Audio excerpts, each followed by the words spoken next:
this conference to declare this call for action. Please, the floor is yours.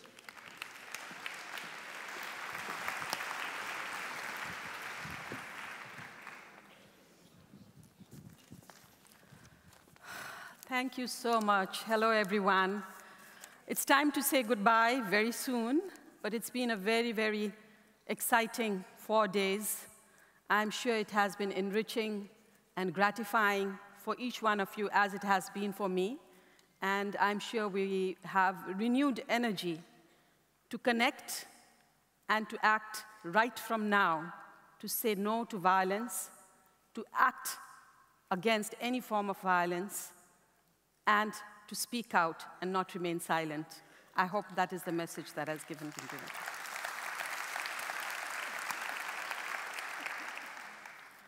As you know, it's a very difficult task to come up with a call for action or a declaration. We have tried our best to incorporate all the concerns, the voices that has been raised during these 4 days. So I would like to read that out to you, a more shorter version of it, leaving out the background context, but more on our concerns and attentions and demands. May I read it out, and I want you to applaud it, endorse it, own it, and take this as a tool for strengthened advocacy and accountability. Thank you. We, the participants of the Third World Conference of Women's Shelters, held in The Hague, the Netherlands, from the 3rd to the 6th of November 2015, attended by over 1,000 advocates and activists representing 115 countries, call upon governments, UN agencies, international organizations, the private sector, and the civil society to take urgent and effective action to prevent and end violence against women and girls and children.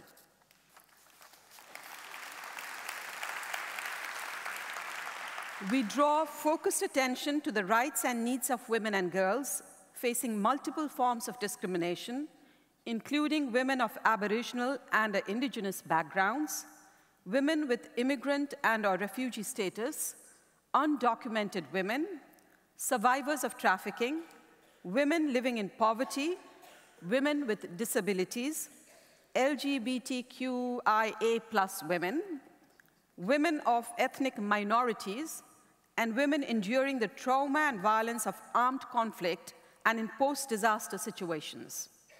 In every case, the inclusion of women's voices is imperative in efforts to prevent or mitigate such violence.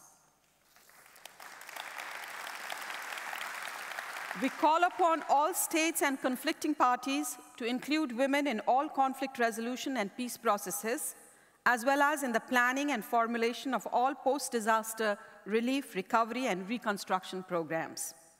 We express our concern about the growing use of the internet as a tool to perpetrate violence against women and girls. We urge governments and industries to protect the millions of women and girls who are the targets of online violence. As members of the Global Network of Women's Shelters and participants of the Third World Conference of Women's Shelters, we bear witness to the imperative global work of shelters in mitigating and preventing violence, women's violence, and the critical work of shelters, not only in providing safety to women and children, but also in the overall prevention of violence against women and girls.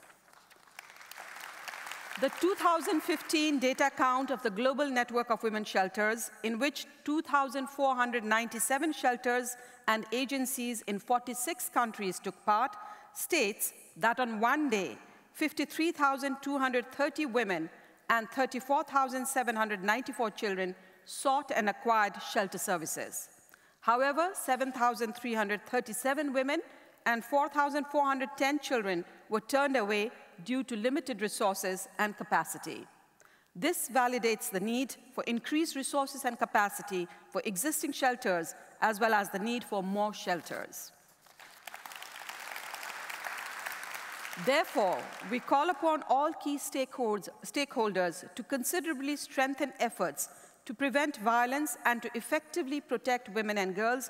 Particularly, we demand that states and all other relevant stakeholders sign, ratify, and effectively implement relevant conventions and agendas, including the Convention on Ending All Forms of Discrimination Against Women, CEDAW, and its optional protocol, the Beijing Platform for Action, the International Convention on Population and Development, ICPD, and its program of action, all other relevant documents and regional policies and instruments, provide adequate funding for women's shelters, including by considerably increasing the capacity of women's shelters, redirect military spending towards funding for social and economic development, including shelter spaces,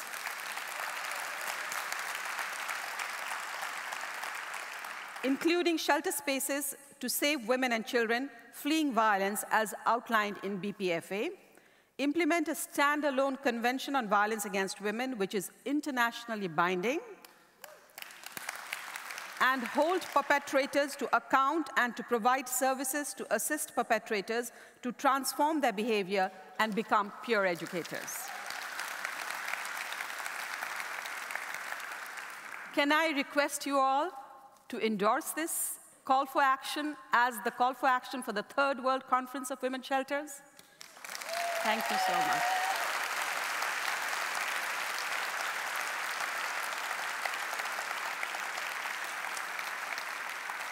During the process, we also had regional networks consulting with each other, and they have come up with burning issues. So they are going to be called upon here to share their urgent, most burning issue from the region in 50 words, right? Okay. May I hand over to you? No, I'll take you down the stairs, and Aldit goes before, because she's going I'll to. hold you. She has a little job to do. Thank you. Watch your step.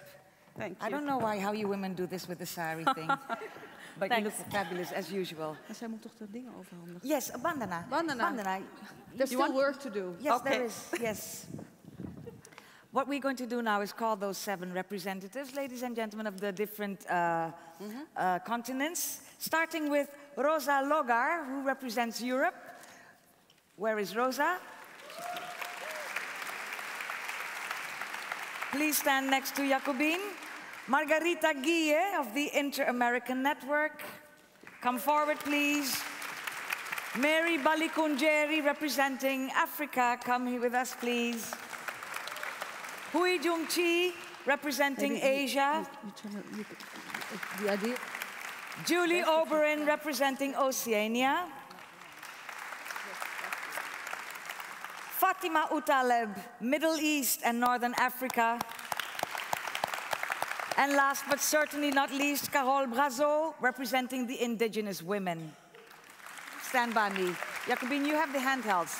No, you don't. I get that. Let me just get some handhelds, because as Bandana was saying, we expect every of these representatives to, we gave them 50 words, and we're counting. We're counting. So let me start with Carole Brazeau, right here. I'm going to stand behind you and hold the microphone for you.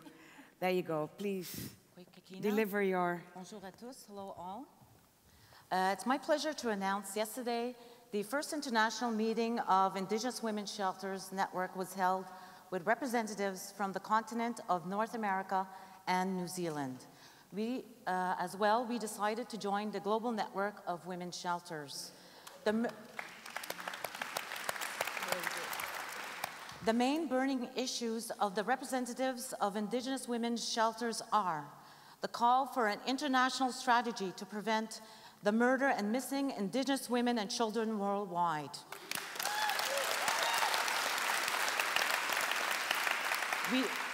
We demand that the United Nations Declaration on the Rights of Indigenous Peoples be applied in our countries.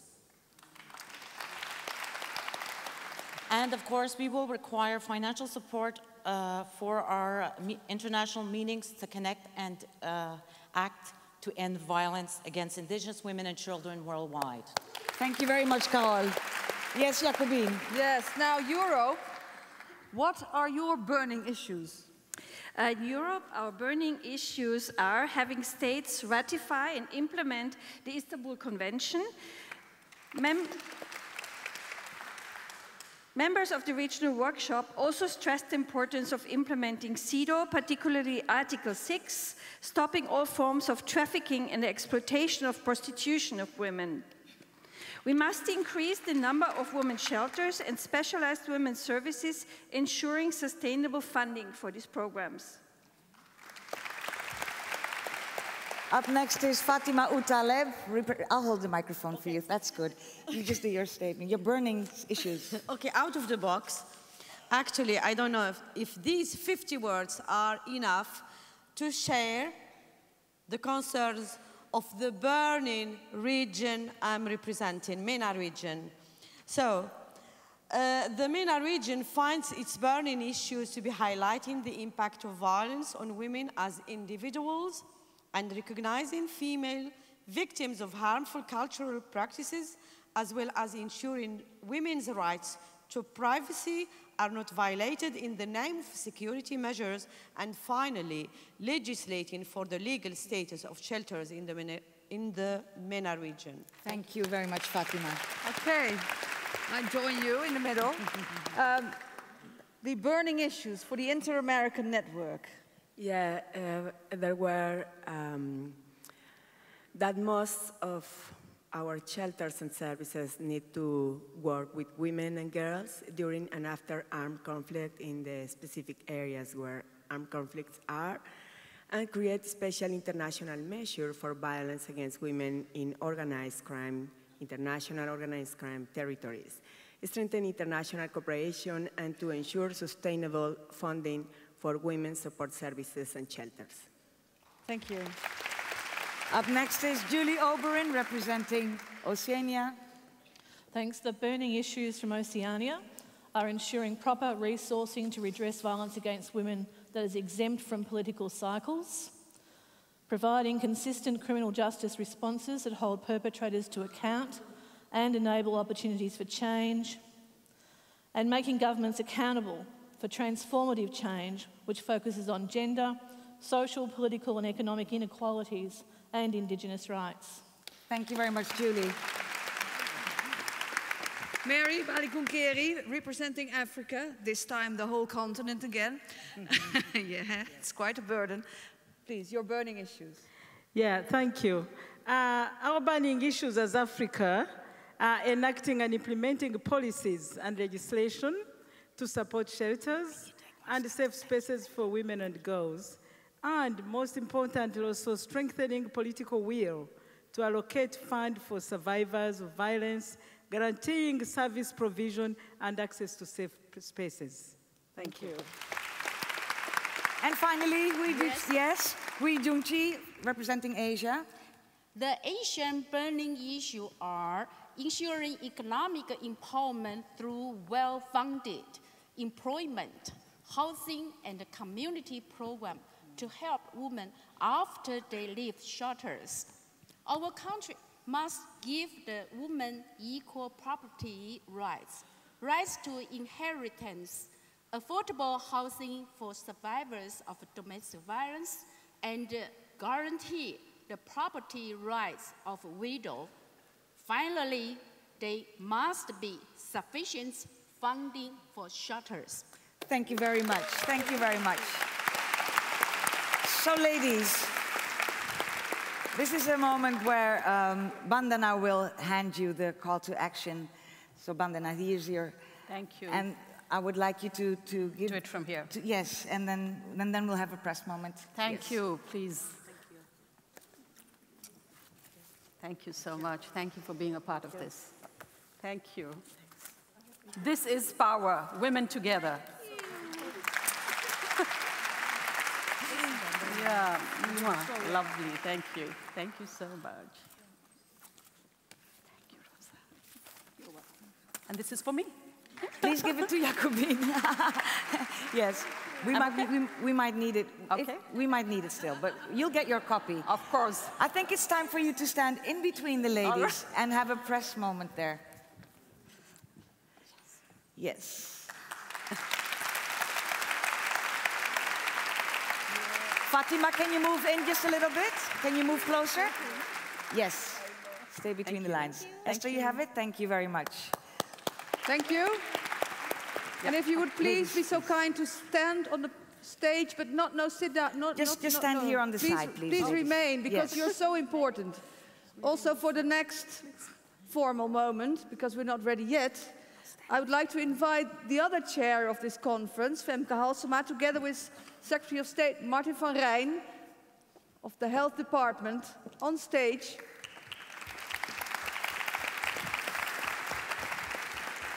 And Femke, I leave it to you now. Yes, let me just say a few words. Dear Minister, I think in Holland we are so fortunate to have a government that acknowledges the violence against women and children and wants to connect and act by financing shelters, raising awareness and supporting this conference.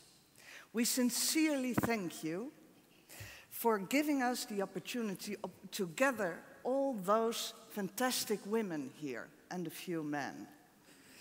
Care workers, advocates, activists, stakeholders and survivors, 1,000 women from 115 countries. Still, the pain and suffering of so many women and their children is horrendous and sometimes unbearable. It is a national, a European and an international disgrace, a worldwide shame.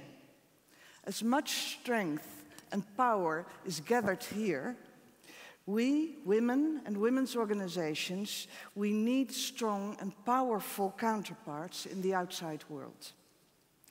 Next year, the Netherlands chair the European Union.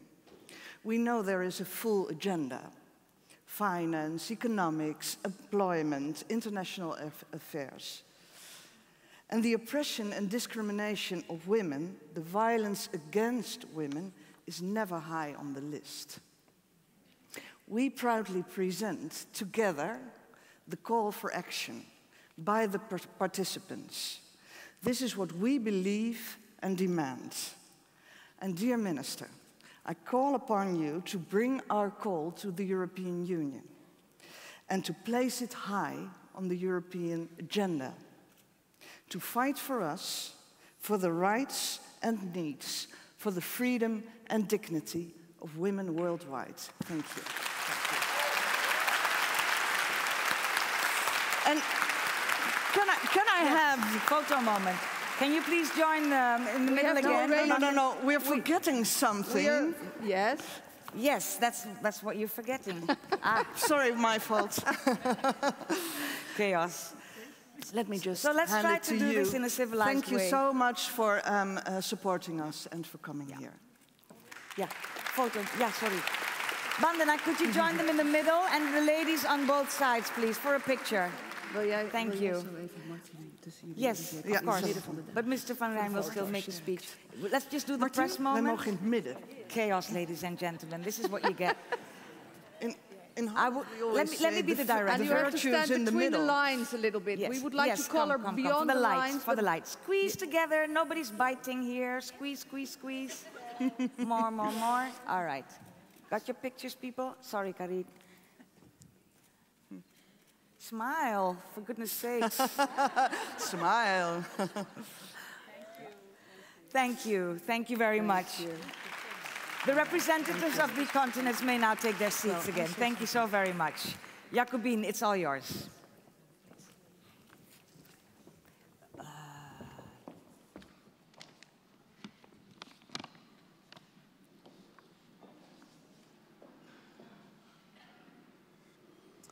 Ms. Bandanarana, Ms. Halsema, ladies and a few gentlemen.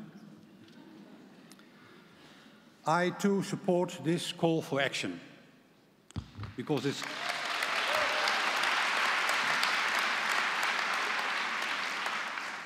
because it's clear that we need to take action and we need to act together to provide proper shelter for women who have been abused, to help women find the strength to rebuild their lives, and most important, to put an end to violence against women.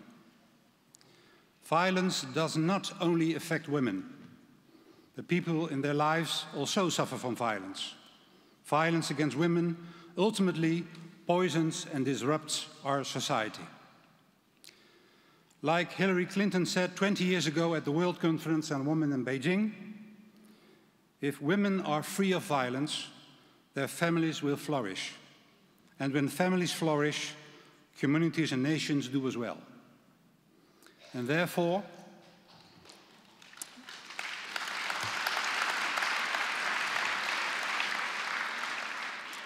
we need to keep working in order to end violence against women. Sexual and domestic violence against women is not a private matter that affects only women. It's a political and a social problem that affects all of us.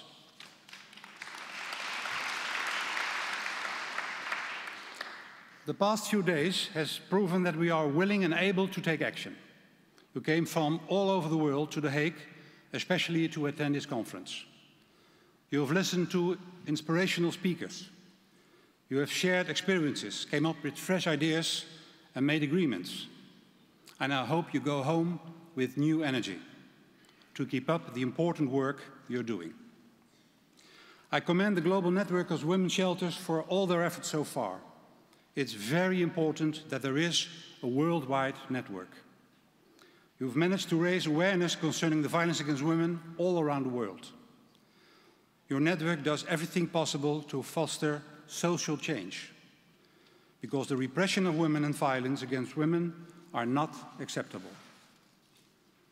This World Conference has bolstered the network regionally as well as globally. Each region, Africa, Asia, the Americas, Europe, the Middle East, North Africa, Oceania, and the indigenous people, has its own burning issues, as we just heard, that must be tackled. But the overarching theme is that we not only prevent and end violence against women by working together. Women and men, the police and the courts, social workers and care providers, NGOs and the government agencies, together we can really make a difference. The global network has its seat in The Hague. And it goes without saying that my colleagues and I are eager to keep up working together with you, continue to connect and act. And in closing, I would thank the organization for this fantastic conference. It's been a big success, and I look forward to the 4th edition. Thank you very much.